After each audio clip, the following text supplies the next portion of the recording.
আসসালামু আলাইকুম দর্শক, স্বাগত জানাচ্ছি স্মার্ট আইটি রেকের নতুন একটি এপিসোডে। আজকের ভিডিওতে আমরা শিখব কিভাবে মোবাইল ফোনের মাধ্যমে সোনালী ব্যাংকের ডিপিএস এর টাকা ঘরে বসে পরিশোধ করা যায়। তো কথা না বাড়িয়ে চলে যাচ্ছি মূল ভিডিওতে।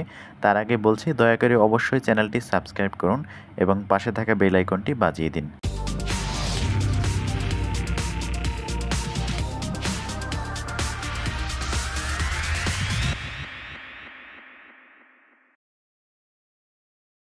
আমরা প্রয়োজনে অনেকেই টাকা সঞ্চয়ের জন্য ডিপিএস খুলে থাকি, কিন্তু সেটার টাকা জমা দেওয়ার জন্য আমাদেরকে ব্যাংকে যেতে হয়, আবার আমাদের অ্যাকাউন্টে টাকা পাঠাতে হয়, সেখান থেকে ব্যাংক কেটে রাখে।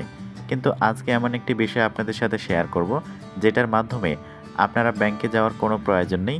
ঘরে বসে থেকে আপনারা মোবাইল ফোনের মাধ্যমে আপনার ডিপিএস এর টাকা পরিশোধ করতে পারবেন। এজন্য আপনাদেরকে সোনালী ই ওয়ালেটটি ব্যবহার করতে হবে।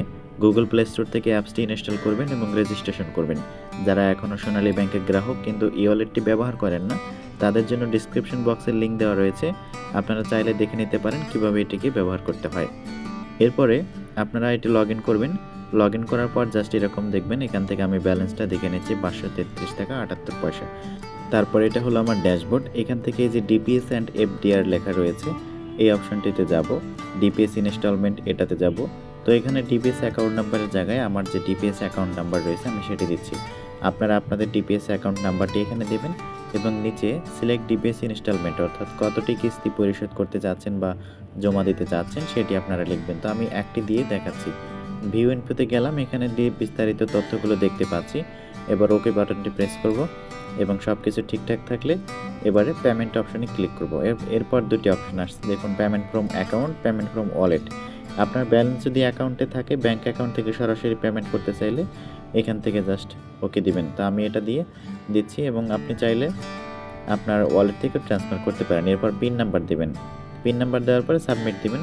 সাবমিট দেওয়ার সাথে সাথে কিন্তু এই যে আপনার টাকাটা ডিপিএস পেমেন্ট সাকসেস হয়ে গিয়েছে। ঠিক আছে, এভাবেই খুব সহজে ঘরে বসে থেকে ব্যাংকে যাওয়ার ঝামেলা ছাড়াই যে কোনো সময় যে কোনো মুহূর্তে আপনার ডিপিএস এর টাকা পরিশোধ করতে পারবেন, জমা দিতে পারবেন আপনার হাতে থাকা মোবাইল ফোনের মাধ্যমে ডিজিটাল উপায়ে।